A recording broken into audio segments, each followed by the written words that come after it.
Hey guys, the average moviegoer here today, and I am going to be ranking all four Uncharted games in preparation for The Last of Us Part 2. Cannot wait to see the differences between the likes and dislikes for my Last of Us Part 2 video. That will be a fun review.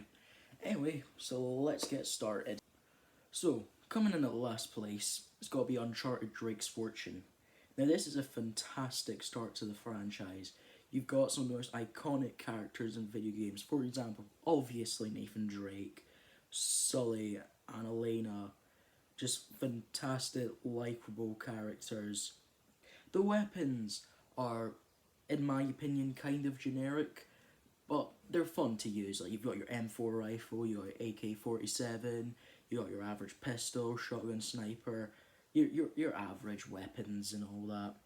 And I think the problem with this game is that it just feels generic. As a modern day gamer, like I was a baby in the crib when this game came out, so I don't really remember anything about it. I played it when Uncharted 4 came out, so but it just kind of feels generic, but it's fun. Like, I enjoy third person shooters. Some of my favorite games are Gears of War. That might be one of my unpopular opinions, that I think Gears 5 is the best. And I didn't really think that, because obviously you play Uncharted 2, 3, and 4, and they are just unbelievably insane, crazy, over the top action sequences. This doesn't really have that. I mean, there's a vehicle section on a turret, but besides that, it's just your average third person shooter. But overall, I really enjoy the game. Number 3, Uncharted 3. I go back and forth in between this one and Uncharted 2. I think they're both as good, but I just kind of had to pick a spot. It honestly ended up being a popularity contest because I like them both as much, but 2 seems to be more popular. I know that's not the best way to talk about it, but I just honestly couldn't decide. I like this game because I think this one has some of the best villains. I really like Marlowe and Talbot. This has some of the best action set pieces. For example, you've got the plane sequence, the house part, the fights with Talbot are pretty good, and you've got the horse chase, all fantastic. I think my voice cracked. I think my voice just cracked there.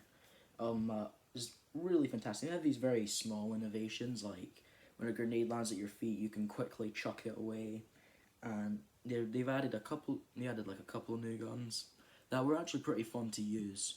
To be honest, but overall, this game, it did kind of just feel like Uncharted 2, but with a new addition, being able to chuck grenades back.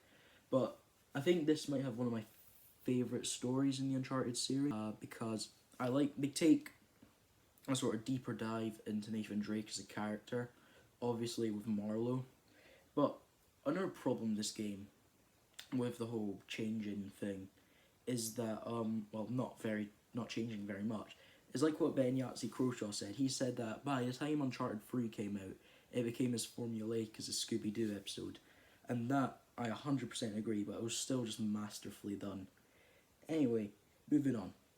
Number 2, Uncharted 2. This game, oh my god, this game. Now, this was such an impactful game at the time. Again, I was too young to remember this. It took everything to the next level, and it did everything much better than Uncharted Drake's Fortune. What I also love about this game is it added in my favourite gun, the FAL.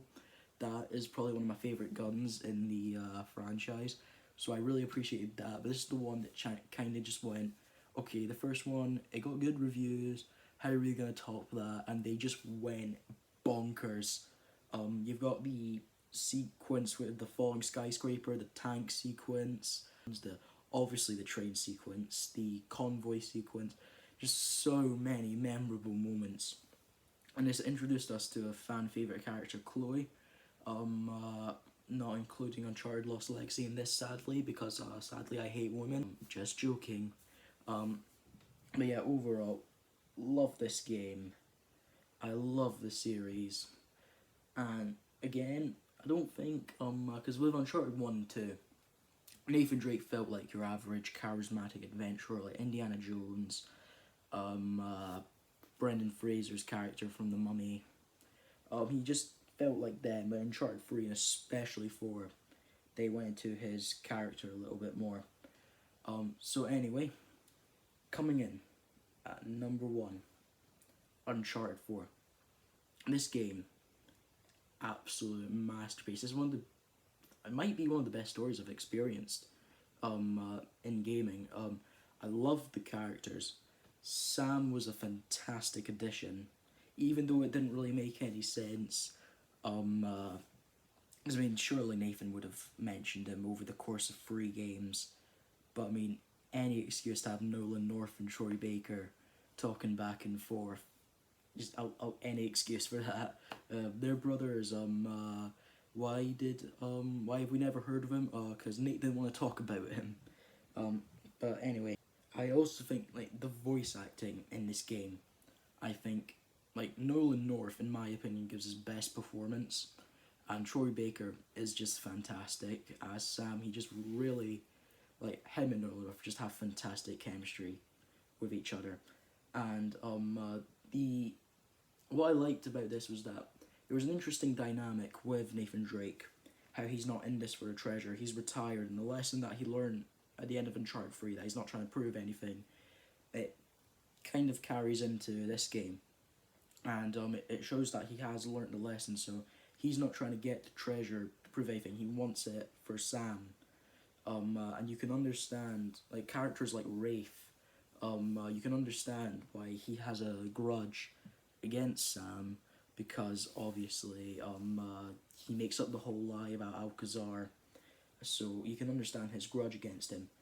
And overall, like, I think the relationship between Nate and Elena is one of the most well done relationships in gaming. I mean, obviously, like I said earlier about Ben Yatsu Croshaw saying, by the time it got to 3, it became as formulaic as a Scooby-Doo episode, which I agree with. It was like, they break up, then they're back together, they break up and they're back together, and then they're married.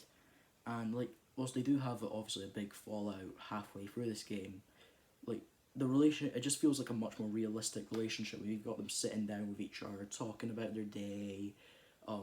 Nate's working at the, he's like doing dives for Jameson's Marine, is what it's called. And overall, I just love the game's story. And what I loved about the gameplay, it really took advantage of its stealth elements. You had Neil Druckmann and the team behind The Last of Us working on this game.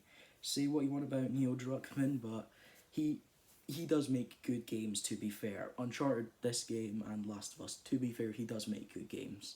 But say what you want about him as a person. Like the whole claiming to be a feminist, yeah, he harasses Amy Hennig out of her job. I'm not gonna, let's not get into any of that. But yeah, this game, it had such an appropriate ending as well for Nathan Drake as a character. Like, it didn't try to do anything dark. It fit the right mood that Uncharted has had ever since Uncharted 1. And what made this ending even more refreshing for me was the fact that I literally completed this game the following week after completing Mass Effect 3, so you can imagine that. Anyway, thank you guys for watching. See you next time, The Average Moviegoer.